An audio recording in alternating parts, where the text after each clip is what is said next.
Welcome to all of you. In this lecture, we are going to study the direct form 2 realization. Now important points to remember with respect to direct form 2. H of z to be given, if not obtain h of z. We need numerator and the denominator as a part of solution. Simplify the given expression. If any multiplicative terms are there, then simplify it and get the expression in its most simplified format. Then in h of z, in the RHS, the power of z must be negative, if not convert it. Obtain two expressions v of n and y of n. V of n and y of n must be on the left hand side. All other values must be on right hand side. That is, v of n is one expression. In that expression, v of n must be on the left hand side. Y of n is the another expression that we are going to obtain. In that expression, y of n must be on the left hand side. Now let us go through the problem and solution. See, the problems what we have solved in the direct form 1, same problems are being considered here also, and we will follow the procedure to solve them in direct form 2 realization. Going through the problem statement, draw the block diagram of direct form 2 realization for a digital IIR filter given by the system function. So this is the system function we are having. The initial procedure of solving remains same as that as the direct form 1, that is obtaining up to the negative powers of z. So h of z is given. Remove this, multiply these two to remove this product representation, simplify them, and so that we can get them in its most simplified format. Then multiply and divide by z to the power of minus 3, so that we can get on the right hand side every term in negative powers of z. So that simplification step is being skipped over here. So you need to carry that step from the direct form 1 realization. So again, zeros divided by poles representation we are having. Coming to the solution block diagram representation. X of n is the input. We are going to divide the given expression into two parts, that is h1 of z and h2 of z. Output of h1 of z is what v of n we are going to call, and h2 of z, that is the outcome of this. This one is the final realization y of n we are having, and there is no separate break we are going to have. So this is a continuity of representation. The first part, that is h1 of z, is the poles representation, poles of h of z, that is the denominator part. h2 is the zeros of h of z, that is the numerator part. So we need to have two expressions in order to realize direct form 2, and those two involves, so v of n one expression, with respect to y of n another expression. Now let us find out v of n.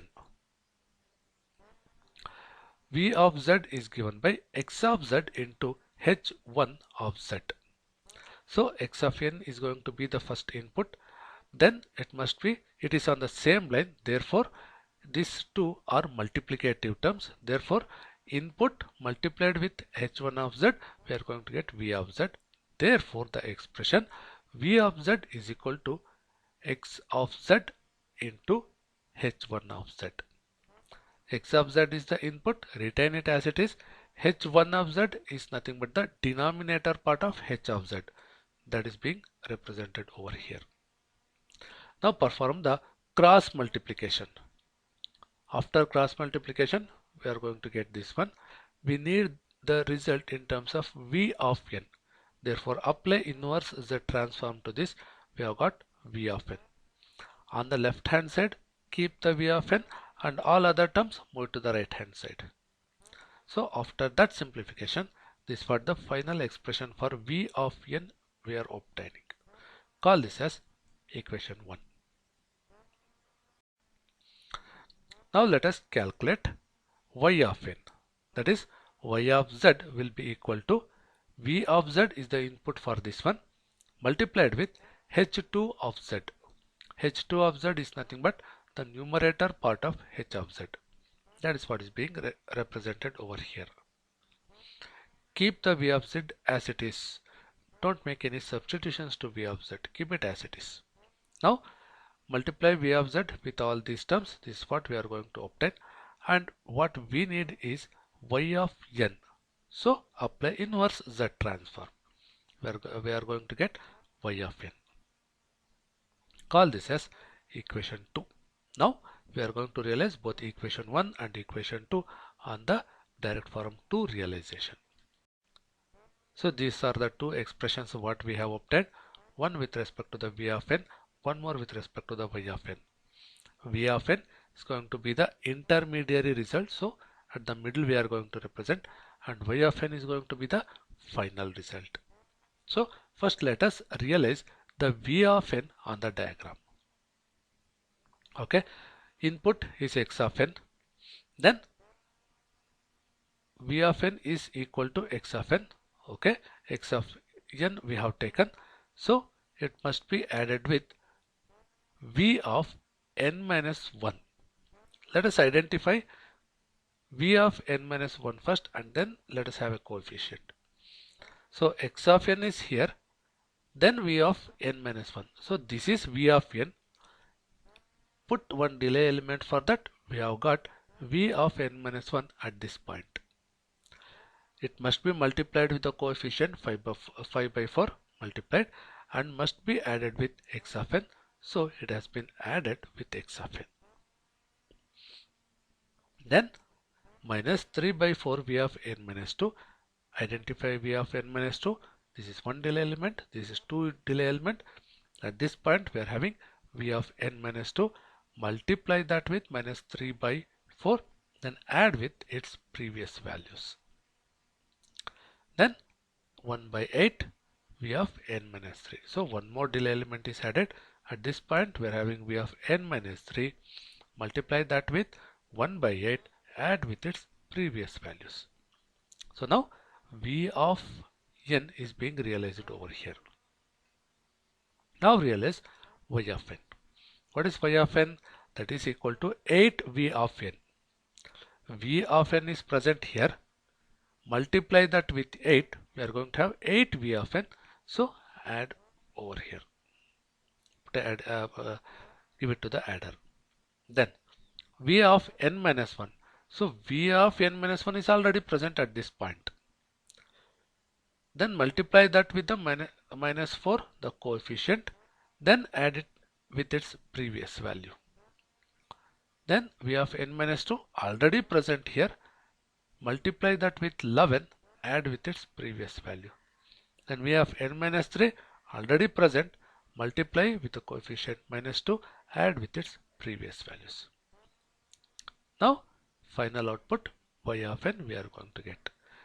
On the same diagram we need to realize both 1 and 2 equations. So now this was the final direct form 2 realization.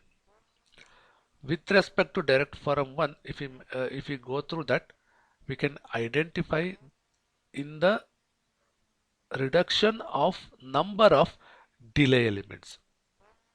Right? In case of direct form 1, there are so many delay elements, whereas in case of direct form 2, the number of delay elements are being reduced.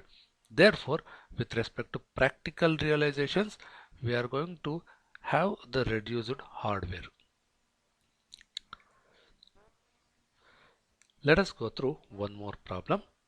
The problem statement.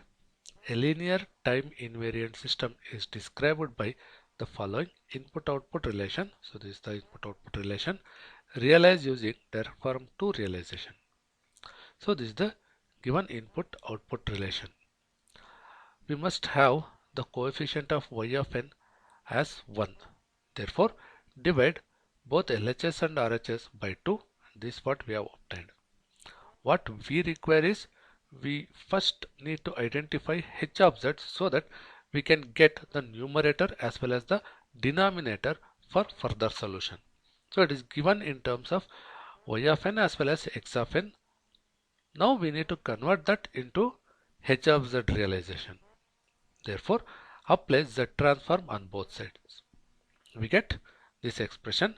So y of z is equal to, y of z minus 0.5 z to the power of minus 2 y of z minus 2 z to the power of minus 3 y of z is equal to 1.5 z to the power of minus 2 x of z.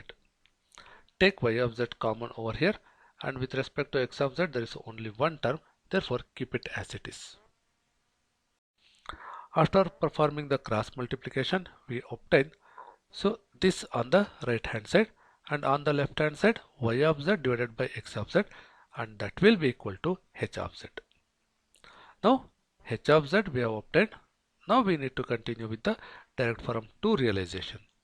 Now the block diagram, x of n, then h1 of z, intermediary output v of n, then h2 of z, then final output y of n we are going to get. V of n is nothing but multiplication of this input as well as the h1 of z.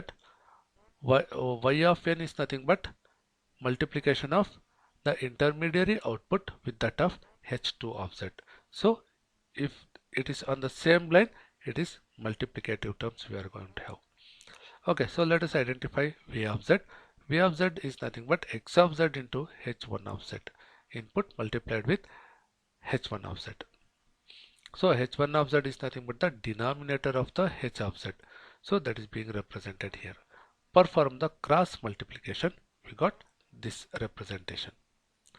We want this to be in terms of v of n, therefore apply inverse z transform and make sure that on the left hand side we retain only v of n and all other terms will be moved to the right hand side.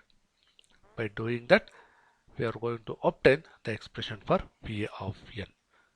Let us call this as the equation 1. Now we need to obtain expression for y of n. Start with y of z is equal to v of z into h2 of z.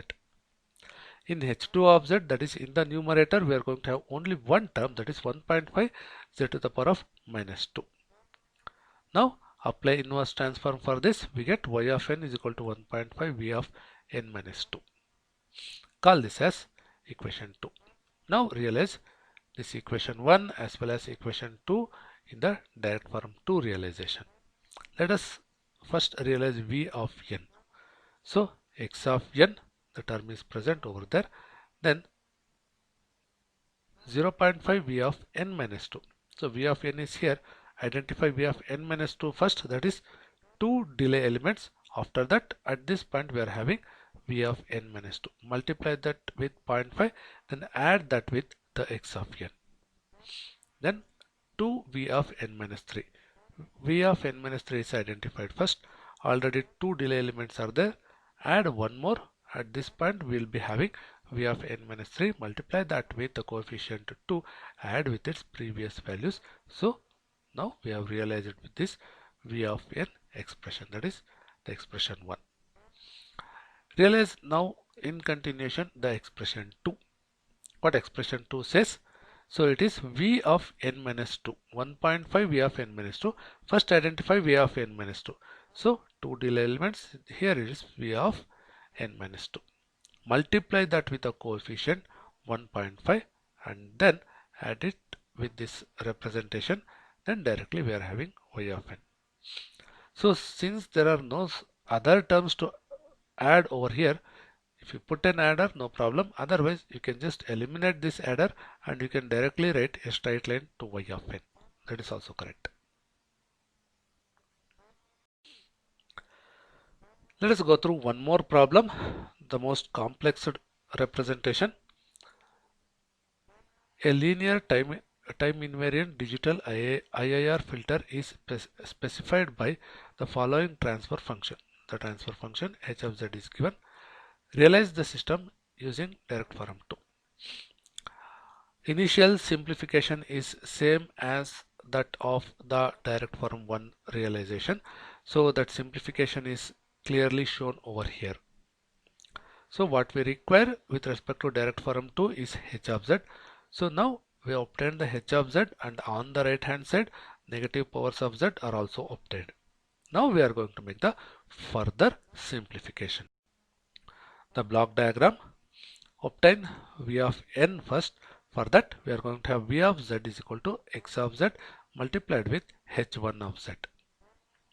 So h1 of z is nothing but the denominator. So the denominator has been substituted over here. Perform the cross multiplication. After performing the cross multiplication, we are going to obtain this expression. We need to have the result in terms of v of n. Therefore, apply inverse z transform. We have got this result. Keep v of n on the left hand side and all other terms move it to the right hand side, and we are going to obtain the expression 1. Now we need y of n. For that, start with y of z is equal to v of z into h2 of z. h2 of z is the numerator part of the h of z. So the numerator part is substituted over here. Perform the multiplication. So multiplication has been performed. We need to have y of n. So apply inverse z transform for this, and we obtain the terms in y of n as well as on the right hand side v of n. Call this as expression 2. Now realize expression 1 and expression 2 on the direct form 2 realization, and this is what the final realization of that we are going to have.